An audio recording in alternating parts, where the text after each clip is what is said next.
नमस्ते दोस्तों, स्वागत है आपका आपके अपने YouTube चैनल ट्रेंडिंग स्टॉक्स में। कल 18 जून ट्यूसडे का दिन, आज के दिन के लिए हमने कुछ इंट्राडे ट्रेड के पॉइंट ऑफ व्यू से स्टॉक्स को आइडेंटिफाई किया था। चलिए उन स्टॉक्स में आज किस तरीके से मूवमेंट हुआ वो देखते हैं, उसका पूरा एनालिसिस करते हैं, समझने की कोशिश करते हैं कि स्टॉक्स हमने सिलेक्ट किए तो उस हिसाब से गए नहीं गए, कहाँ पे बाई करना चाहिए था, कहाँ पर सेल करना चाहिए था। तो वीडियो शुरू करते हैं। पहला स्टॉक हमने चूज किया था ईडीआई पैरी हमने क्यों सिलेक्ट किया था वो मैं आपको बता देता हूँ। पहले तो एक तो डेली टाइम फ्रेम पे लगा देता हूँ और मूविंग एवरेजेस को मैं हटा देता हूँ ताकि चार्ट के ऊपर क्लटर कम दिखे। तो ये स्टॉक अपने एक ऑल टाइम हाई के पास में था और वहां पर ये मैं आपको हटा देता हूँ तो आपको दिखेगा रेड लाइन। ये जो कैंडल थी, ये कैंडल एक इनडिसाइसिव कैंडल बनी थी। स्टॉक जहां ओपन हुआ वहां से ऊपर गया, नीचे आया, नीचे से फिर वापस ऊपर आया और जहां ओपनिंग हुई थी वहीं पर एग्जैक्टली आकर के स्टॉक ने क्लोज कर दिया। मैं इस कैंडल की बात कर रहा हूँ और उस कैंडल के ऊपर जो उसका एग्जैक्टली क्लोजिंग लेवल था वो लेवल पर हमने इस स्टॉक को रखा था बाइंग और सेलिंग के लिए। उसके कॉन्टेक्स्ट में अगर ऊपर निकलता है तो बाइंग, नीचे आता है तो सेलिंग। तो देखते हैं 15 मिनट के टाइम फ्रेम पर इस स्टॉक में किस तरीके से मूवमेंट हुई। तो आप देख सकते हैं कि स्टॉक काफी बड़े गैप के साथ ओपन हुआ है, क्योंकि रेड कैंडल है इसका मतलब है ओपनिंग यहाँ पर हुआ टॉप के ऊपर। तो इतना बड़े गैप अप के साथ में तो हमारा जो बाइंग लेवल था 730, इसके ऑलरेडी बहुत ऊपर ये 750 गया। तो यहाँ तो कोई चांस बनता नहीं था। नीचे की तरफ देखते हैं हमारा मौका कहाँ बना। 726 के नीचे हमने सेलिंग लिया था, तो 726 आपको मिलता है कुछ यहाँ पर। This is 726।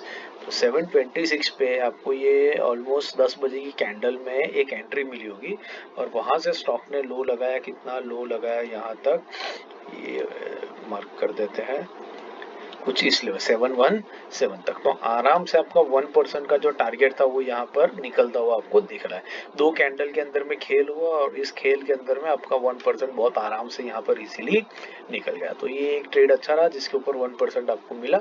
उसके बाद तकरीबन पूरा दिन स्टॉक एक रेंज के अंदर में ही रहा, तो इसमें ज्यादा कुछ हमें मिला नहीं। और सीधी सी बात है, पहले कैंडल इतना बड़ा मूवमेंट हो जाता है तो पूरा दिन आपको ज्यादा जनरली कुछ मिलेगा नहीं। दूसरा जो स्टॉक हमने आइडेंटिफाई किया था वो था ईआई होटल्स। ईआई होटल्स हमने क्यों सिलेक्ट किया था वो देख लेते हैं।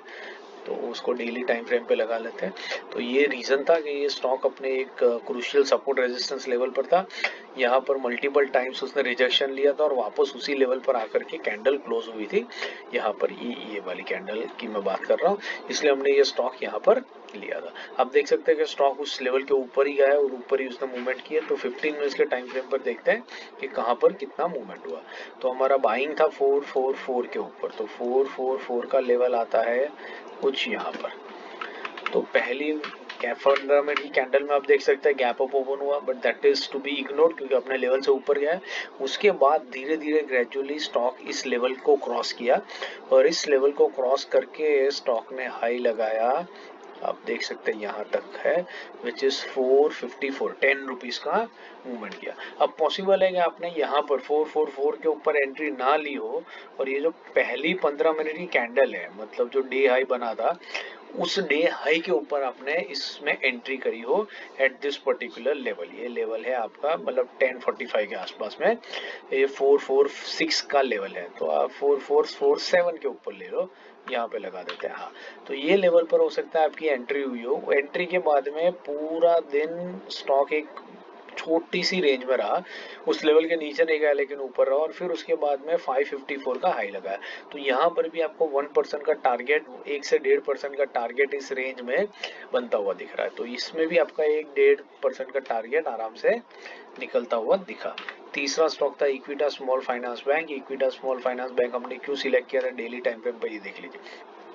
ये लेवल पर 2-3 बार रेजिस्टेंस फेस किया था और फिर वहीं पर आकर के क्लोजिंग कर दी थी, इसलिए हमने आज के दिन में इसको सिलेक्ट किया था। तो आज के दिन में ये ऊपर ही गया है इस लेवल से। 15 मिनट्स के टाइम फ्रेम पर देखते हैं कि एंट्री हमें कहाँ मिली। एंट्री थी 102.10 के ऊपर। 102.10 आपको कहाँ पर मिलेगा, यहाँ पर मिलेगा। 102.10 इज दिस लेवल। अब यहाँ पर इंटरेस्टिंग हुआ, देखिए स्टॉक ओपन इसके ऊपर हुआ, उसके ऊपर होने के बाद में ऊपर और गया और फिर नीचे आया। नीचे आने के बाद में ये रेंज में ही फंसा रहा। उसके बाद फिर वापस यहाँ पर एक बार ऊपर गया, फिर नीचे आया और रेंज में फंसा रहा। ये दो रेंजेस आप देख सकते हैं। उसके बाद लास्ट 15 मिनट आधे घंटे के अंदर में इस तरीके का मूवमेंट किया है। तो बेसिकली स्टॉक के अंदर में आपको ज़्यादा कुछ मूवमेंट होता हुआ दिखा नहीं आज के दिन में, और ये एक फेल ट्रेड की तरह ही गया। तो 2 ट्रेड में हमें रीजनेबल से रिटर्न मिले, 1-1.5% के। तीसरे ट्रेड में हमें नो ट्रेड मिला। तो ये था हमारा आज का एनालिसिस। आज के जो स्टॉक्स हमने इंट्राडे में आइडेंटिफाई किए उनके। आशा करता हूँ आपको वीडियो पसंद आया तो लाइक शेयर और सब्सक्राइब करते रहिएगा। और हमारा जो दूसरा वीडियो सेगमेंट है जिसमें हम इंट्राडे ट्रेड्स कल के लिए आपको शेयर करेंगे आइडेंटिफाई करके, और स्विंग ट्रेड्स को भी आइडेंटिफाई करके शेयर करेंगे, वो वीडियो को जरूर से देखिएगा और उसके साथ जुड़े रहिएगा।